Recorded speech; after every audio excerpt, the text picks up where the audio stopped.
Welcome to the Tao of Pizza, where we feature top logistics leaders, entrepreneurs, and supply chain innovators and share their inspiring stories with a holistic twist.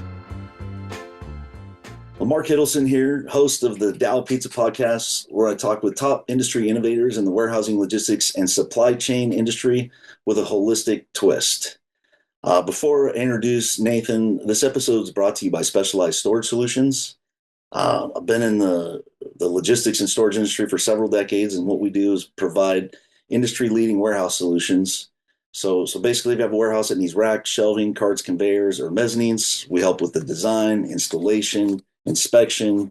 It's funny, Nathan, people don't realize we also do permit processing. So we take a holistic look at your entire business supply chain ecosystem to develop the resources for continually improving your operation. So to learn more, visit our website at specialracks.com. Give us a call at 707-732-3892. And I even give my personal email out to podcast listeners, which is markhiddleson@aol.com. Yes, I do have an AOL address.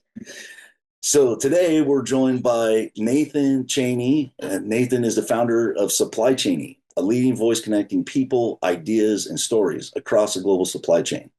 A lifelong operations professional turned marketer, he hosts Supply Chaney podcast, publishes the Supply Chaney Digest, and builds community through live and virtual events that make the industry more human, accessible, and fun. Known for his energy, curiosity, and authenticity, Nathan's mission is simple: be a creative, connected, and capable resource that helps lift the entire supply chain industry. Nathan, welcome to Tao of Pizza.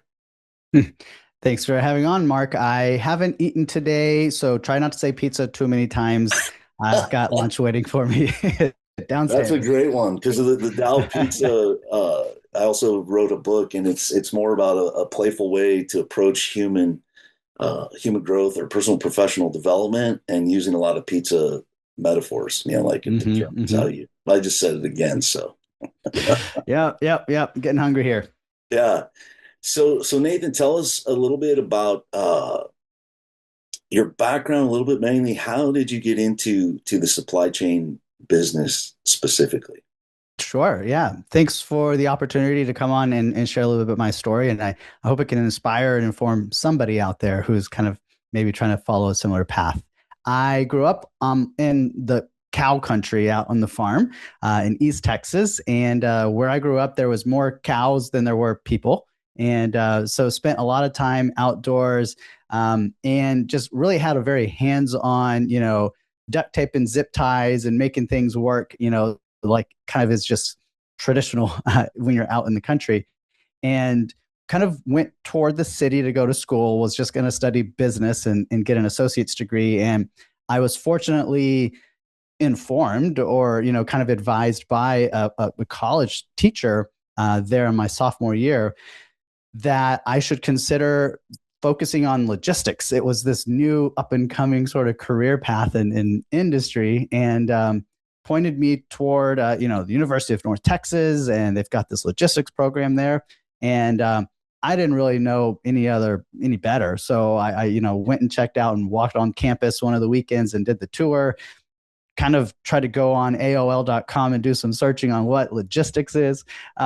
And it all kind of just seemed to vibe with what I thought I might want to do when I grow up. And so, just went for it. I didn't consider any other majors or anything else to study, like no HR, no accounting, no finance, nothing. It was just logistics. Sir, yes, sir. Let's go give it a try. And as I've grown up, and you've probably seen this as well, people that have gone to college, studied something, and spent a good amount of time and money to go study that particular thing, and then not kind of continue on that path throughout their entire career, maybe take a hard 180 or whatnot. And so I feel really, really fortunate that one, teacher in a 15-minute sort of conversation in the hallway pointed me in a direction. I kind of just went for it because I didn't know better. And to be able to pair that little bitty push and inspiration back then into a lifelong career that's been fulfilling and challenging and put a roof over my family's head and whatnot. So I'm I'm just really fortunate that things are just seem to be going in the right direction, and I'm having fun kind of in this next journey. I've spent many, many years on the operations side, building and running 3PL warehouses and running fleets of trucks and doing some stuff in manufacturing and tech startups and autonomous vehicles. I kind of put my foot into just about every corner of the supply chain industry, not intentionally. I never really had a master plan of having this great varied sort of portfolio of experiences, but that's just how things kind of shook out, and was able to kind of like move that and leverage all that toward trying to be this kind of supply chain advocate, and just be out and about talking about how cool supply chain is, and just being a if you want to say a megaphone for the people that are in the industry, to share their stories and connect. Awesome. Yeah. Yeah. And I think you've already, just in the early conversations we had, introduced me to some people, or at least opened the door. And it's nice too. I've looked at your show, and then I've seen there's a couple people, and I'm like, oh, the next time I have an opportunity, I'm going to ask Nathan if he'd be willing to make an introduction. So it's a great platform. So share a little bit more about how did it evolve from being in operations? That sounds like just an awesome background with all the things that you listed off. I'm going to have to go back and look at the show notes and have a separate conversation about all those different exposures you've had. But how did it evolve from that into something that is a platform for marketing? Yeah, it's a twisty, curvy road. It's so when I kind of left my last day job, it was the first time I'd ever kind of just jumped out without having another role or job to go do. I was at the stage in my career in life that I always knew I wanted to be an entrepreneur, never knew what the business was going to be. And so when I kind of left, the corporate world, I went and just did some consulting and did that for a year or two. An opportunity to start a freight brokerage business kind of fell in my lap. And so I jumped on that for a couple of years, and so spent a decent amount of time in the freight brokerage world as well, focusing on heavy haul and like really big oversized loads, and did that for a bit as well. And while this consulting bit and freight brokerage business was all evolving, as I do, just got a little bit bored. It takes a lot to keep me interested and challenged. And so I, at the time, was the president of the Council of Supply Chain Management Professionals here in DFW. And similar to yourself, had been serving on that board and kind of like escalating capacities from being the guy that checks people in at events to being the young professionals chair, to being the head of all the events and tours that we do, to then being the president. And what I was sensing is that not everybody in the industry is supported by their employer to go on tours of facilities and warehouses, or to pay that $2,000 conference fee plus a flight and hotels and everything to go and develop themselves professionally and somewhat personally. And so I thought maybe I have an opportunity to be able to be some help in that regard. And so I grabbed a camera and said, I'm going to go start a YouTube channel, and I'm going to go film tours of warehouses and factories and breweries and things that have operations that I can get myself into. And I'll create these like how it's made / MTV Cribs style videos. And this is going to be a thing that I do. And I didn't have a big business plan or anything I was going to make of it. I just thought it would be fun, a creative outlet, aside from, running trucks around and doing consulting stuff. And it was fun, but it didn't really go anywhere. I realized that B2B content, on YouTube doesn't exactly get a lot of eyeballs. And so when I was looking around at who else has, YouTube content, I was noticing that a lot of people were putting their podcast episodes on there. And so I started kind of looking at that, and I was like, well, if everyone's doing this podcast thing in the industry, and that's a way to like get some traction and engagement and make a difference, I'll go give that a try too. So I started getting myself as a guest on some podcasts to kind of just see how the sausage is made and see what it's like to be a guest, as I was trying to develop what is my approach going to be. And so launched, the Supply Chaney podcast.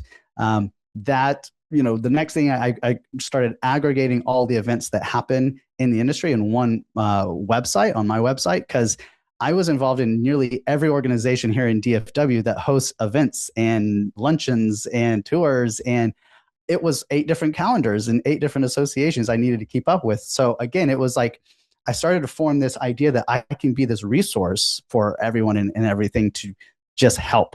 And so I started aggregating all their calendars and putting them all into one.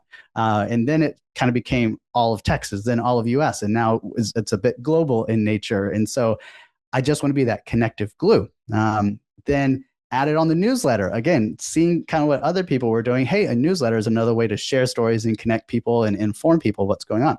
So let's add that on. Then I started the Supply Chain Social Club. Like, I really like getting people together. Why not just launch our own platform? So it's just been one thing after the other of seeing operations, seeing opportunities, and being in a place to just kind of leverage, the network that I've kind of built over the years and my enthusiasm and passion for connecting people, and just continue to build that out. And it's kind of just slowly morphing into what appears to be looking like a bit of a media company and a platform that connects people in the industry. I love that story because you build it first and then look at it and go, what do we call this? So one of the reasons that my podcast is called The Down Pizza is that I've studied personal and professional development. Really, I mean, as far as I knew, that was a thing, like, early teens. And I got a master's degree in holistic health education. So I developed a lot of practices over the years of things that I just do to get ready in the morning, attitudes, beliefs, philosophies. And then I was looking at it, reading something, and it's like, this is all Taoist, and a lot of the teachers I learned for were martial arts, and they never called it that. They're like, look, I'm teaching you the Taoist philosophy, but then in their life, and they did. So then I looked back on it, and it's like, oh, that is Tao. So it's kind of a funny thing. I didn't start out to study Taoism, but then just the course and the natural decisions, the way things happen. So I love your story. And you mentioned heavy haul, and do you know Desmond Clark? He has a heavy haul freight brokerage. I've had him on the podcast. So when he brought that, reminded me. And I wondered, do you know Michelle Carroll? Because she was the California CSCMP president for years. So I want to introduce you to Michelle for sure. But how did what lessons from like the operation side, what like skill set have transferred? Because to me, it seems like totally different things, but there has to be something. Oh man. So Mark, I've drank the Kool-Aid for umpteen years now, and got the degree and everything here. I believe that every business is a supply chain business and is in the business of doing logistics, even in marketing and media. And so there is still, procurement. You still got to go buy things and pay for vendors and have systems. You've still got to have a process in, project management and a process that happens internally. And you've got outputs, what people are eventually going to see and hear and do at the end of that sort of supply chain. And it's interesting because I've brought a lot of that continuous improvement, turnaround time, efficiencies, all those sort of things that you do in warehouses, and that, I've got to put into practice in the physical world for many years. And I see that those same lessons apply in the world of media and marketing. And it's been a really interesting ride. I think the best example of this is one of the things that I started to see, and undoubtedly you and the listeners see this as well, is that when you go to conferences and events and you do things, the official photographers and videographers from those events are there. They're getting pictures and videos, and they're like putting all this content together. And the official sort of highlight reel and package from that event comes out like a week or two later. And I'm sitting here in the back kind of as one of those participants, like, man, I've already attended one or two other things since then. I've like the buzz and the high from that event is kind of past. And so in my coverage and in my sort of content that I create at shows, I am 100% dedicated to next day go live on that. And again, it's a turnaround time. It's a logistics and efficiency thing. How can you create content on day one, have it edited, ready to go, and post it live for everyone to see the next day, right? That is like the essence of FedEx right there. The Amazon, right? You're the Amazon. Amazon. I like FedEx better, but you're the Amazon of media. That's it. Promotion. That's it. And Amazon, I mean, I don't I don't share a lot of the same values that they do, but they were the first to the party with 1 day shipping and free shipping, and we'll give them credit for that. That Yep. then everybody else caught up. So that's a brilliant answer. I love that. So you're trying to create the same thing with and even we have somebody else produce the podcast, but it's still, I mean, I think it takes a week. I usually have a few shows, so I'm like a month or out, but it takes them a week, I Right. think, to produce a podcast. So what you're doing, you've obviously you've improved your systems to be able to. And I noticed when you were out of the country, you were in South Africa, another country, Dubai. Was it Dubai? Dubai. Yep. So I was seeing your stuff come up on LinkedIn, and because I wanted to connect, or I think we might have even been connected, had this set up, and I love it.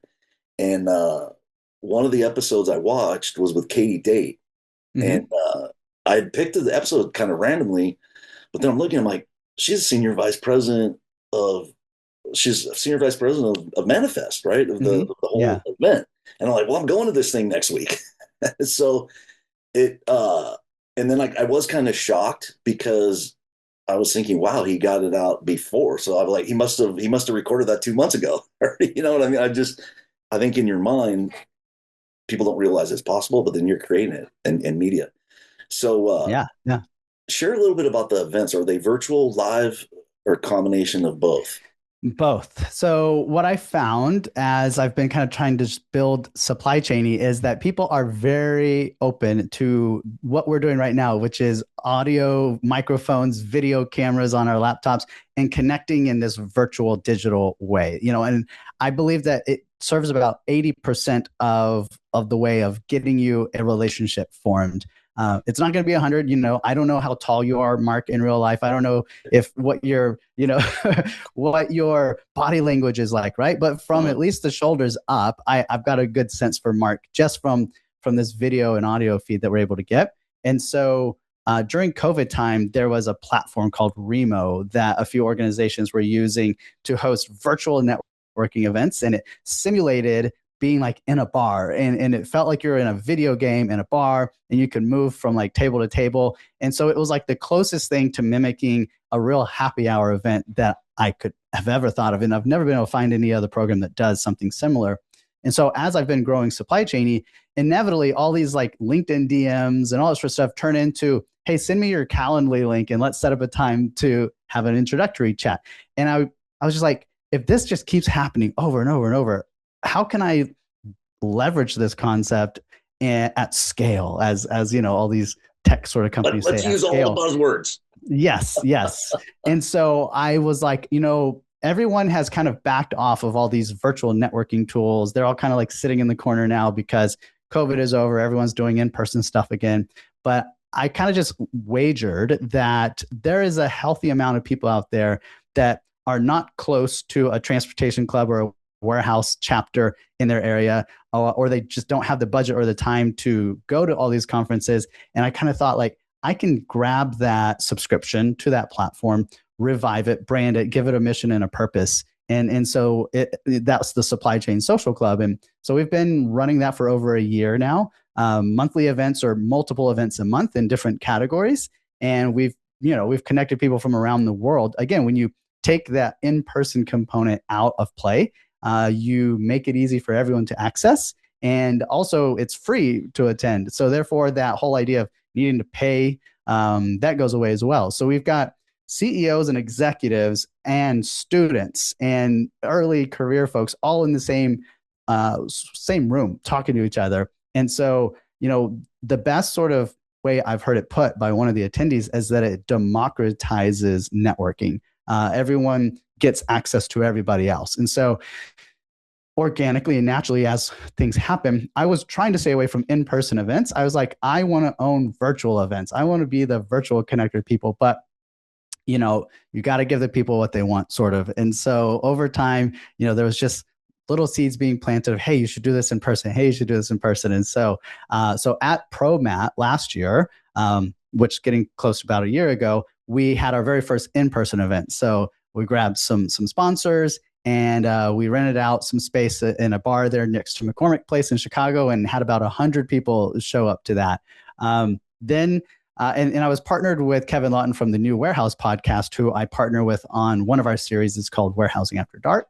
And then from there, we did one in Toronto. We did one at the work conference in New Orleans. We rented out the second floor of a bar on Bourbon Street, had live music, again, had about 100 people there. And so, it's kind of just been evolving from a virtual to realizing, look, you got to meet people where they are a little bit. And so there's virtual solves a lot of problems for people in the ability for them to network and connect, but there's also a desire for in-person as well. And so the in-person allows for all the people that are used to catching up and visiting with each other virtually each month, gives them a physical contact point when we're all in the same city for a big conference. So that's really kind of how that whole event part of the business and has started and grown. And I'm really excited. I think there's a lot of opportunity. We're really just getting started, even though we're about a year into it, of just being able to be that cool, fun, happy hour, every hour kind of vibe of just connecting people through virtual and in-person events. Yeah. I have my values on the wall, and our number one rule, even though it's number 7, it's a little ironic, but our number one rule is enjoy the journey. We laugh hard, we laugh often. So I love it. I can't even pick where I want to jump in here, but the connection. I was just thinking about. So you've been doing it about a year. But some of those connections and conferences, you will see those people. So what's the best way for people to connect to that social club? First of all, before I go any further, DM on LinkedIn. Or?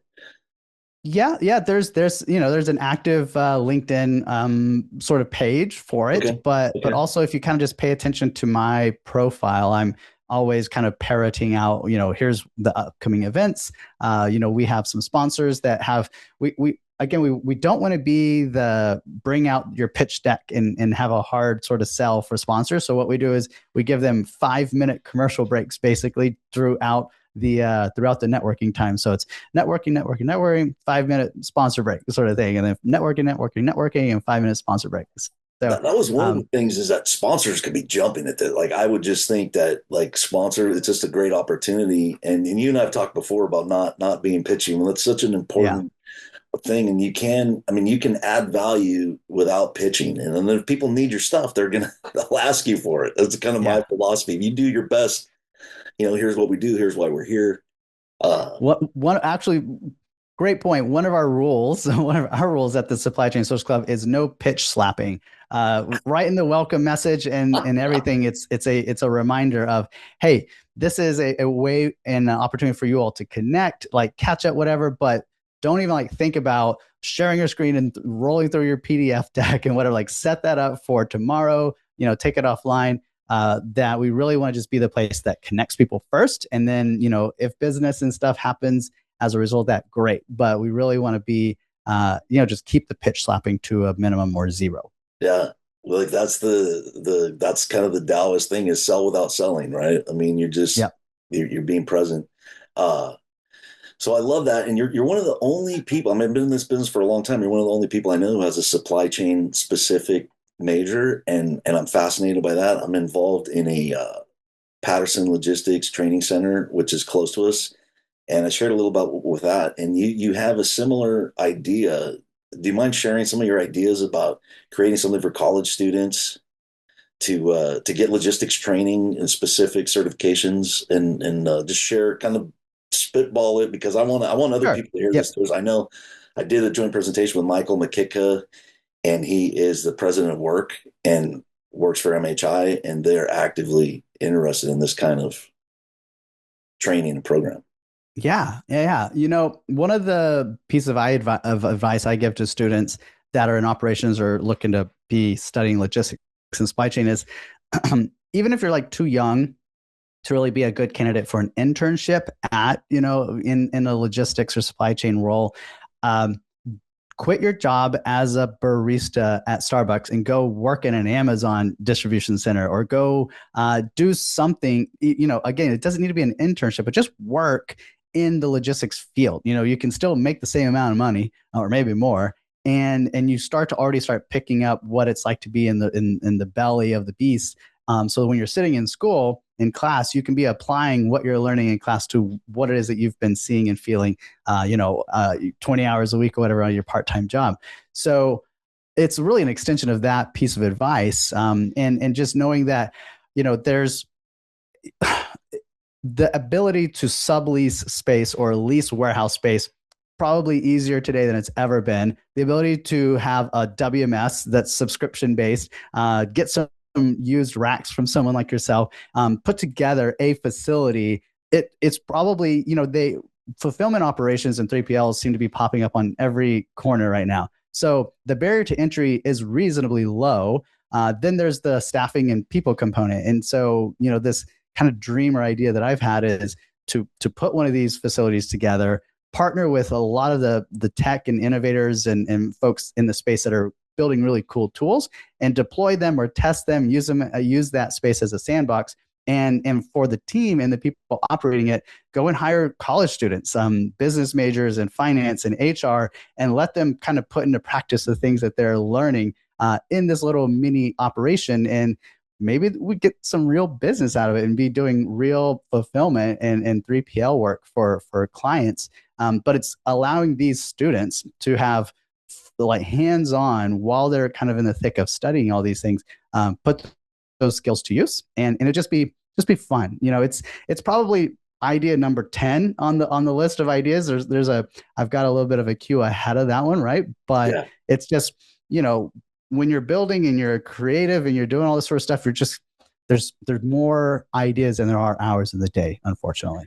There really are. And then I hosted this. I'm really impressed with this. So you had it for idea. So the one in Patterson is high school students. So presented, there were freshmen, sophomores, juniors. They asked great questions. Some of them were asking what kind of job. One of my first jobs in logistics, I did a Christmas season for UPS loading trailers, and like the big trailers, not the brown vans, but like the big UPS trailers. And you had to do 600 cases an hour, check 5 sides of the box. Like a box has 6 sets. So there was a special way to check 5 sides and make sure it was the right zip code for the right trailer. And you had to do 600 cases an hour, and it was Christmas time. So it was this it was awesome. It was a good job. It was like $1 more an hour than anything else. Back then it was like $9 an hour, and everything else was $8. But it's one of the hardest jobs I've ever had, but one of the most fun. And it gave me a lot of motivation to I'm finishing college. because I thought, well, I'll do this for 5 years. I'll become a driver. Those drivers are making $100,000, because back in Christmas time, the drivers are doing like 3 routes a day and making all this money. And I was thinking, oh, this is a career for me. But then I was like, stay in school, buddy. But it gave me that experience inside the 4 walls, because I had driven by that place 100 times. And then you get in there and you're actually loading a truck and go, wow. It's something. I mean, separating zip codes for a trip. I think I had 5 or 6 zip codes that went on my trailer. So you had to have those memorized, be able to load it. And then it's all different size packages. But UPS wanted you to make like a perfect brick. Like things were stacked away, so everything just didn't fall on the ground. So great idea. Did you have a specific school in mind, or you're saying this is just number 10 on the list, and you're looking for the right partner or somebody else to come up with a venue or well, the idea works anywhere, but I am a little bit partial to UNT, which is just right up the street. It's where I got my undergrad in logistics and supply chain, and so it's kind of the university that I'm geographically closest to, and just in spirit kind of closest to as well. And so if I was gonna do this, it'd be here in my backyard first. But again, it's something that can be anywhere. And I think I've heard something about Georgia Tech or Georgia Southern has some sort of incubator space kind of like this. I don't know if they have real operations that they're running or whatnot, but yeah, it's not a completely novel idea, but yeah, it's fun. Yeah, so UNT they had the logistics program, but you're studying, you're doing research based on other operations that are outside. You're talking about bringing something in-house. It's at the school. It's an actual warehouse. It has racking. It has systems. That's this one in Patterson. They started out doing just the school supplies for the school, because each teacher kind of had their own pile in a back room, and then they consolidated that. The school district was impressed. They got them as a client. And then now they've got clients that are outside of the school system, and they're doing a 3PL. So brilliant idea. Yeah. I'd like to ask as a last question, is kind of wrapping up. Is there any new tech that you're playing with? It could be an app, new tech that you're using that they'd like to share on the podcast? I launched a little build in public project about 6 months ago. So when I was talking about the aggregated calendar of events that's on my website, that was a manual process. So it was about 7 minutes it would take, to see work post up. Oh, we've got the conference coming up, or we've got a meetup happening in Napa Valley. And so it was about 7 to 10 minutes of effort to take it from work and then manually enter it into my calendar. So everyone can see all these things in one place. And, we always hear about AI, and yeah. So I'm like, okay, I think this could be an opportunity. So I posted out on LinkedIn, hey, here's exactly what this process I have that gets repeated many times is like. Is there anyone that can help AI-ificate this thing? And so some people raised their hand and said, hey, yeah, we've got some ideas. We'd be interested to partner with you. And so ultimately selected one, and we built out, an AI sort of bot to help just with this. And there is a human in the loop component because we didn't want for it to just go out, find a bunch of random things that say logistics on it and put it on the calendar. So what will happen is it will go and look for things and say, here's these events. Here's what it will look like when it goes onto the calendar. Check yes or no. Do you want this to be added? And then the other thing is, because it's kind of a bot, is that you can kind of chat with it. And so you can copy and paste links to events and just drop it in there. It will go to the site, take all the information, create a graphic, get all the information, and then say, hey, does this look good to add onto the industry events calendar? And you say, again, yes or no. So it's a very small thing, right? But it's an example of those repetitive tasks that many companies out there do. And there's a lot of people that are building full out companies, raising millions of dollars in investment money for very similar solutions to this that take those manual process and steps and just removes them so that the humans in the world and in the company can do more strategic, more challenging, more engaging work that is not just this licking stamps repetitive type of work. And so that's just an example of what I've seen. But like I said, I know a lot of folks that are building very similar things with specific applications, solving specific problems in a similar way.